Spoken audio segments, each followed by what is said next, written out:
Jumpa lagi bersama saya Martin di Movie Review Mila Lumintu Channel.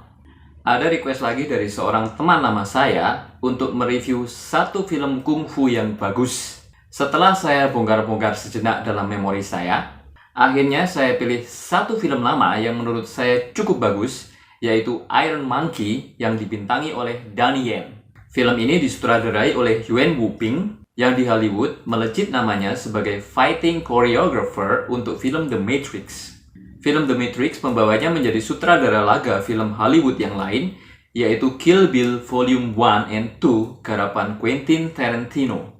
Sebagai sutradara, nama Yuen Woo-ping sendiri cukup mengetop di perfilman Hong Kong. Dia banyak menyutradarai film-film laga kungfu seperti Drunken Master-nya Jackie Chan dan The Tai Chi Master-nya Jet Li. Di Iron Monkey, nama Donnie Yen belum sengetop sekarang. Ini masih merupakan masa-masa awal saat dia meniti karir di perfilman Hong Kong. Jadi wajahnya masih kelihatan culun, muda banget. Oke, tanpa basa-basi lagi, mari kita masuk ke dalam alur ceritanya. Made especially for you, Miss Lily. Iron Monkey diawali dengan adegan di satu rumah pejabat di mana seorang bertopeng yang dikenal sebagai Iron Monkey atau kera besi mendatangi rumah itu diam-diam. Rumah tersebut dijaga oleh 4 biksu Shaolin yang memang sedang menunggunya. Begitu mendengar kedatangannya, 4 biksu tersebut langsung menyerang si kera besi. Para pengawal yang dipimpin oleh Fox disuruh mundur oleh keempat biksu tersebut. Rupanya Iron Monkey dikenal sebagai pencuri yang mengincar pejabat-pejabat kaya yang korup. Pejabat yang beristri banyak yang kali ini disatroninya ini termasuk di dalamnya. Para biksu Shaolin yang mengeroyok kera besi ini memang bukan tandingannya. Kungfunya lebih lihai daripada mereka. Namun, para pengawal pimpinan Fox ternyata sudah menyiapkan jebakan berupa jaring saat kera besi masuk ke dalam kamar si pejabat korup yang ketakutan itu. Berkat kelihayannya, kera besi berhasil lolos. Si pejabat korup, Gubernur Cheng, merasa senang karena dia berhasil menyelamatkan hartanya. Namun ternyata kera besi menyamar menjadi salah satu pengawal dan akhirnya berhasil mencuri peti berisi uang tersebut. Dia meloloskan diri lewat lubang yang sama tempat dia menghindar dari keroyokan para pengawal tadi. Dia meninggalkan surat dengan lemparan pisaunya ke meja Gubernur Cheng, menyatakan terima kasih atas donasinya pada bencana banjir yang sedang terjadi. Dalam kota yang sama, ada seorang tabib yang punya banyak pasien, dari yang kaya sampai yang miskin. Tabib tersebut, Yang Tianchun, yang bisa menggunakan baik tangan kiri maupun tangan kanannya untuk menulis dengan baik, menjual obat-obatnya dengan harga mahal kepada pasiennya yang kaya dan menggratiskannya pada pasiennya yang miskin. Kepala pengawal Fox juga berkunjung pada Yang Tianchun untuk berobat. Yang Tianchun punya asisten yang cantik, Nona Ho.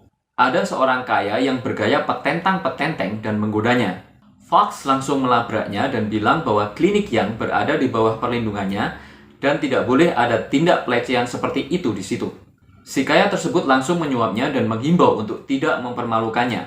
Fox tetap mengambil uang suap tersebut dan memerintahkan anak buahnya untuk menangkapnya atas tuduhan penyuapan. Si kaya mengancam akan menuntutnya. Fox bilang bahwa dia bahkan tidak akan bisa bertemu dengan pejabat yang akan menghukumnya bila Fox tidak memberinya izin. Nona Hu kemudian berterima kasih pada Fox. Malamnya, kera besi membagikan harta jarahannya kepada masyarakat miskin yang untuk makan pun susah. Dia juga menjaga supaya emas jarahan tersebut dibagi rata dan jangan ada yang berbuat curang. Di sini terungkap bahwa kera besi sebenarnya adalah Yang Tianchun, si tabib berhati emas. Nona Hu juga ikut membantunya. Kedua-duanya punya ilmu kungfu yang cukup tinggi. Sementara itu, pejabat dari pusat mau datang untuk menyelidiki si pejabat korup di kota tersebut. Gubernur Cheng kemudian memerintahkan Fox untuk menangkapi orang yang dicurigai sebagai kera besi karena bila ketahuan oleh atasannya soal insiden ini, dia bisa dipecat karena dianggap tidak becus. Fox kemudian mulai menangkapi orang-orang yang berlatih kungfu gaya monyet, punya badan usaha yang nama perusahaannya berunsur monyet, juga orang yang mukanya seperti monyet. Di tengah situasi seperti ini, datanglah Wong Kei-ying bersama anaknya, Wong Fei-hung. Buat siapa yang belum tahu siapa itu Wong Fei-hung, dia adalah sang kungfu master yang melejit gara-gara dibawakan oleh Jet Li. Kungfu Master, yang di luar Indonesia judul resminya adalah Once Upon a Time in China, sukses besar dan dibuat sampai berjilid-jilid. Lain kali akan saya bahas mengenai film ini. Oke guys? Wong Kei-ying dibawakan oleh Donnie Yen. Dan Wong Fei-hung dibawakan oleh Angie Chang yang aslinya cewek. Ini serupa dengan CG7-nya Stephen Chow, di mana anak cowoknya di film itu diperankan oleh Xu Jiao yang aslinya juga cewek. Wong Kei-ying mendidik anaknya ilmu pertabiban dengan keras dan disiplin. Dia datang ke situ untuk membeli tanaman obat dan akan kembali ke Foshan tempat asalnya keesokan harinya. Jadi Wong Kei-ying ini adalah seorang tabib juga. Wong Fei-hung melihat seorang preman memarahi dan memukuli beberapa anak-anak seusianya karena hasil kerja mereka cuma sedikit. Dengan sebel dia mengetapel si preman. Si preman menyuruh salah seorang anak buahnya untuk mencopet mereka. Namun ternyata dia tertangkap basah oleh Wong Kei-ying. Dia melepaskan si pencopet cilik dan bilang padanya untuk tidak mengulangi perbuatannya lagi. Si preman tidak terima akan hal itu dan melabrak Wong Kei-ying. Dengan bersenjatakan payungnya, Wong Kei-ying menghajar si preman dan anak-anak buahnya. Para pengawal melihat aksinya dan menangkap Wong Kei-ying dan Wong Fei-hung karena dicurigai bahwa dia adalah si kera besi menilik dari kungfunya yang hebat. Mereka berdua dihadapkan kepada Gubernur Cheng bersama banyak orang lain yang dicurigai sebagai kera besi. Dia bilang bahwa bila tidak ada yang mau mengaku, mereka masing-masing akan didenda sebesar 500 tael. Sebagai info, satu tael perak kira-kira sama dengan 37,5 gram perak.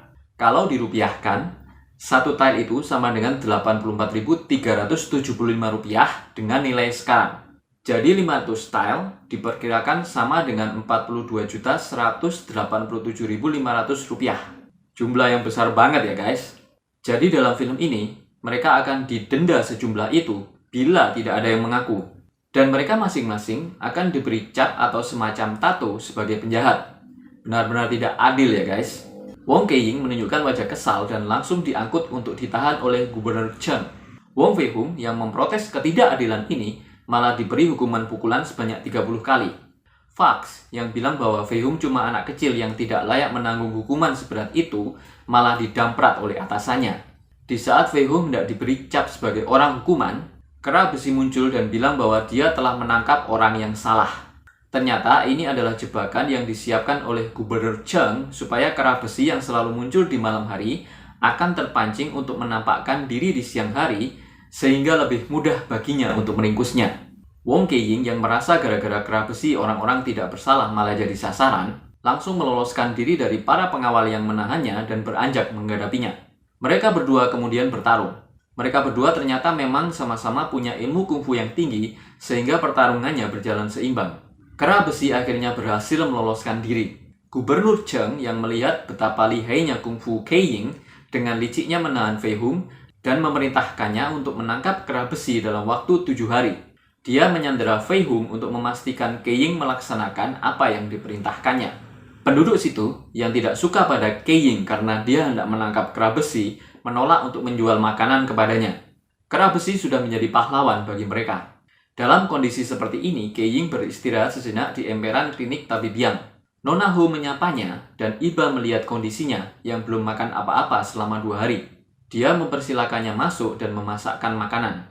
Kei-ying yang melihat betapa lambatnya Nona Hu memasak, malah jadi gemas dan akhirnya malah memasak sendiri masakan Canton, masakan kampung halamannya.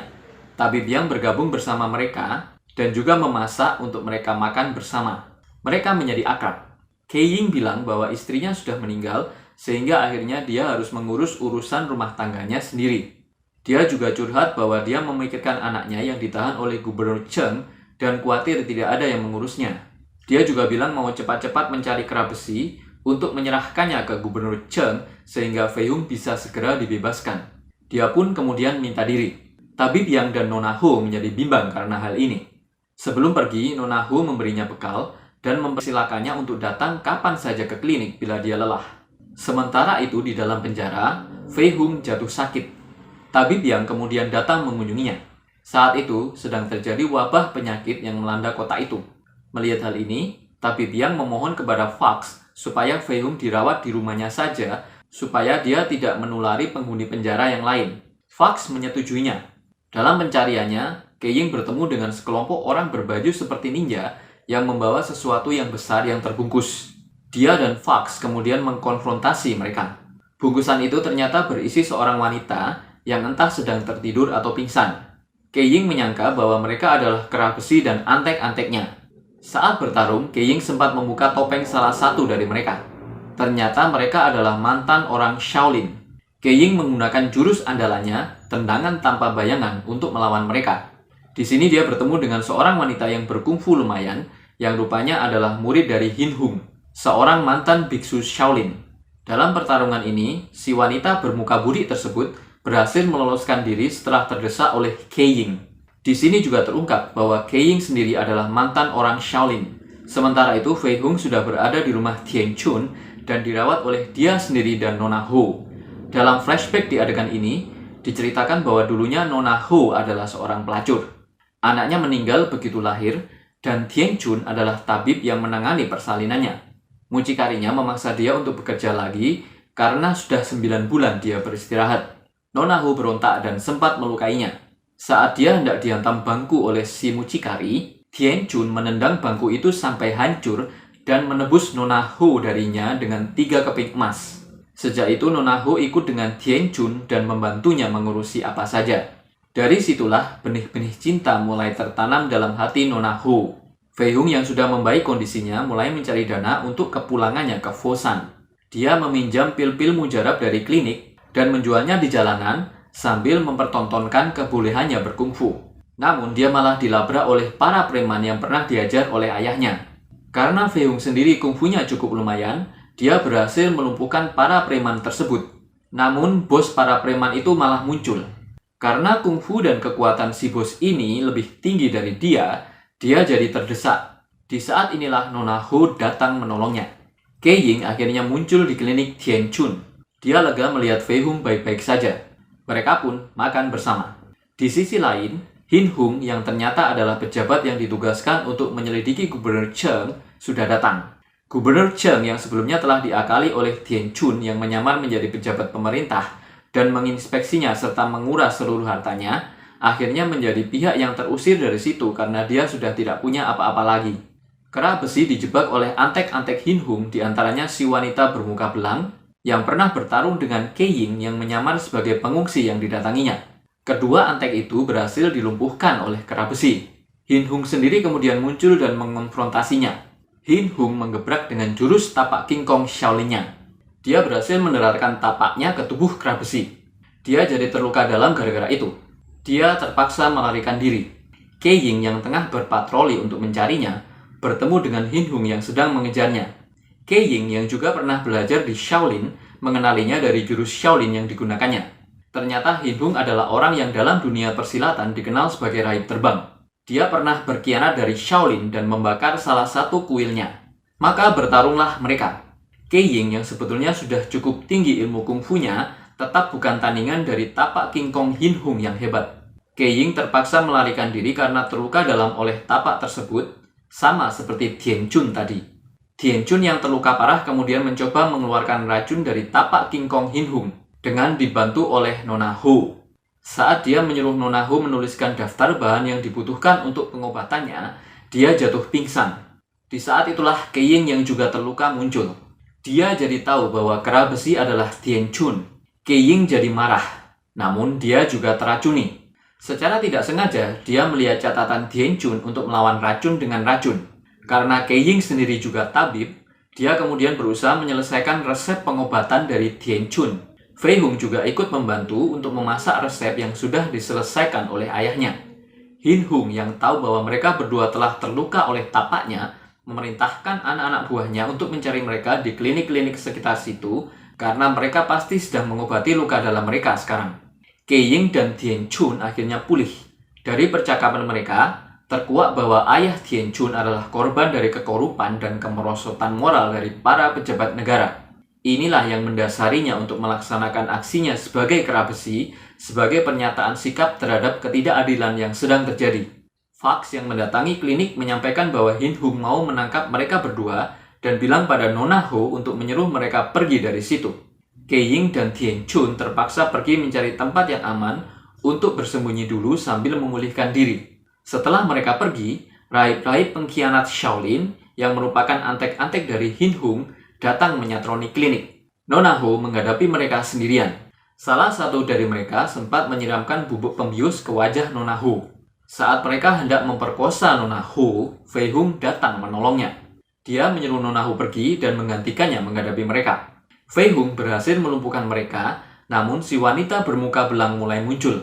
Setelah bertarung cukup sengit, Fei Hung yang memang bukan tandingannya jadi terdesak. Si wanita tersebut memukulnya hingga dia jatuh pingsan. Sementara itu, Nona Ho memberitahu Keying dan Tieng Chun bahwa mereka telah berhasil menangkap Fei Hung sebelum akhirnya dia jatuh tertidur gara-gara bubuk membius. Fei Hung yang tertangkap oleh Hin Hung disiksa habis-habisan. Hin Hung menuntut Fei Hung untuk memberitahunya di mana ayahnya bersembunyi. Fox yang berusaha mencegah mereka untuk menyiksanya lebih jauh, malah diajar juga oleh mereka. Saat Fox terdesak, Keying yang berpakaian serupa kera besi muncul dan mencegah mereka membunuh Fox. Kera besi yang asli juga muncul bergabung bersama Keying. Ketika Hin Hung hendak mendaratkan tapaknya ke dada Fei Hung, muncul Nona Ho dengan pakaian hitam-hitam serupa kera besi juga. Dia berhasil menyelamatkan Fei Hung dari tapak maut Hin Hung. Kera besi menyuruh Nona Ho membopong Fei Hung dan Keying untuk pergi dulu mengamankan Fei Hung. Dia kemudian menghadapi Hin Hung sendirian. Bersama Fox, mereka kemudian berusaha melarikan diri. Namun Hin Hung tentunya tidak mau melepaskan mereka begitu saja. Dia mengkonfrontasi mereka berempat. Keying dan kera besi kemudian pasang badan menghadapi Hin Hung. Pertarungan akhirnya terjadi di atas tiang-tiang kayu, di mana di bawahnya ada api yang menyala. Setelah pertarungan yang seru dan cukup mendebarkan, bisa ditebak bukan siapa yang jadi pemenangnya? Tentu saja Keying dan kera besi. Tapi untuk film laga kungfu semacam ini, yang penting adalah pertarungannya. Itulah yang dinanti-nanti oleh penontonnya, yang memang dicari dalam film-film kungfu. Alasan saya memilih Iron Monkey untuk saya review di edisi kali ini, karena film ini membuat sutradara Hollywood Quentin Tarantino jadi tertarik untuk mengedarkannya di Amerika Serikat. Quentin sendiri memang penggemar film-film kungfu. Inilah yang menginspirasinya membuat Kill Bill di tahun 2003 yang akhirnya dibagi menjadi 2 jilid. Film ini mengambil tema balas dendam yang biasa dijadikan tema dalam film-film laga kungfu Hong Kong, dan Yuen Woo-ping, sutradara Iron Monkey, juga disewa sebagai konsultan laganya. Bintang utamanya Uma Thurman bahkan memakai pakaian sport kuning yang senada dengan yang dipakai Bruce Lee dalam Enter the Dragon dan Game of Death. Dalam versi yang terbit di Amerikanya, adegan laganya dibikin lebih slow dan sound effects juga dimodifikasi agar tidak terlalu berbau Hong Kong. Background lagu-lagu yang berbau Wong Fei Hung yang sangat ngetop di Hong Kong dihilangkan. Ada juga beberapa adegan yang dipangkas karena alasan tertentu.